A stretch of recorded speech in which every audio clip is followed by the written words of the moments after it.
बिहार में काबा, इहवा काबा, बिहार में काबा। हनुमान के राम के नाम रहा दिन। मंगलवार को दिन भर बिहार चुनाव हावी रहा। हनुमान का दिन माना जाता है मंगलवार। कहा जाता है कि राम का काम बनाने वाले रहे हैं हनुमान। बिहार की सियासत में जो नई तस्वीर उभरी है उससे कुछ ऐसा ही संकेत मिलता दिखा कि खुद को प्रधानमंत्री नरेंद्र मोदी का हनुमान बताने वाले चिराग पासवान ने अपने राम यानी मोदी का काम बना दिया। बिहार की जनता ने डंके की चोट पर ये संदेश दे दिया है कि बिहार में फिर एक बार एनडीए की सरकार बनने जा रही है। अब तो तस्वीरें साफ हैं कि नीतीश कुमार का जादू फीका पड़ चुका है। उनकी लोकप्रियता काफी गिरी है। चुनाव के पहले चरण में ही यह साफ दिखने लगा था। तभी प्रधानमंत्री मोदी ने कमान संभाली और दमदार एंट्री मारी। उसी वक्त लगने लगा था कि बिहार की बाजी अब मोदी तय करने जा रहे हैं। मिलने वाले परिणामों ने साफ भी कर दिया। बीजेपी को जबरदस्त फायदा मिला। जहां एक ओर नीतीश कुमार के जदयू की सीटें घटी तो वहीं बीजेपी की सीटों में जबरदस्त बढ़ोतरी दर्ज हुई। मतलब साफ है कि बिहार में बीजेपी पहली बार बड़ी ही मजबूती से उभरी है।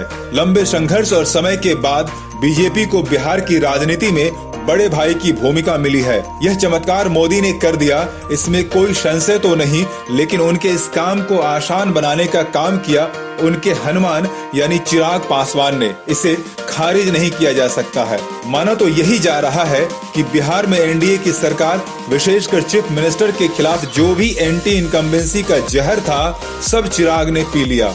जीरो के करीब आउट हुए तो क्या बड़ा काम कर दिया।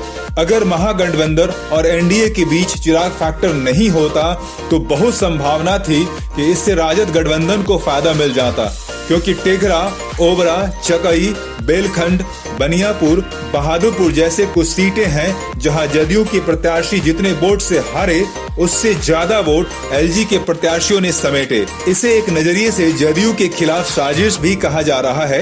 एनडीए का नुकसान बताया जा रहा है, लेकिन ऐसा होने से सूबे में बीजेपी की स्थिति तो मजबूत हुई ही है। इसने मोदी के कद को कई गुना बढ़ाने का काम तो किया ही। अगर बीजेपी इस चुनाव में इतनी मजबूती से नहीं उभरती तो यह प्रधानमंत्री मोदी की नीतियों की ही हार कही जाती। आगे आने वाले चुनावों में इसका जबरदस्त प्रभाव देखने को मिलता, क्योंकि कोरोना काल के बाद यह पहला बड़ा चुनाव था। हालांकि देश के अन्य हिस्सों में होने वाले छोटे चुनाव यानी उपचुनाव में भी बीजेपी ने भारी बढ़त बना ली है। 11 राज्यों के 59 सीटों पर हुए चुनाव में 40 सीटें बीजेपी को मिली। कई जगह जिस तरह से कांग्रेस से सीटें छीनी है बीजेपी ने, मोदी मैजिक बरकरार होने का एहसास कराती है। जैसे मध्य प्रदेश में बीजेपी ने 20 उन सीटों को अपने कब्जे में लिया जो कांग्रेस के पास थे। मणिपुर में सभी 4 सीटें कांग्रेस से हटकर बीजेपी के पास आई। मोदी का गृह राज्य गुजरात तो ज्यादा ही मेहरबान रहा। सारी की सारी 8 सीटें बीजेपी या कहें कि मोदी की झोली में डाल दी। लेकिन इन सब के बीच बिहार में मिली बीजेपी की बढ़त बड़ी मायने रखती है। बीजेपी का बिहार में मजबूत होना आने वाले दिनों में देश की राजनीति में बड़ा असर डालेगा। उत्तर भारत में यूपी के बाद बिहार में बीजेपी का दबदबा आने वाले कई सालों तक विपक्ष की नींद खराब करेगा।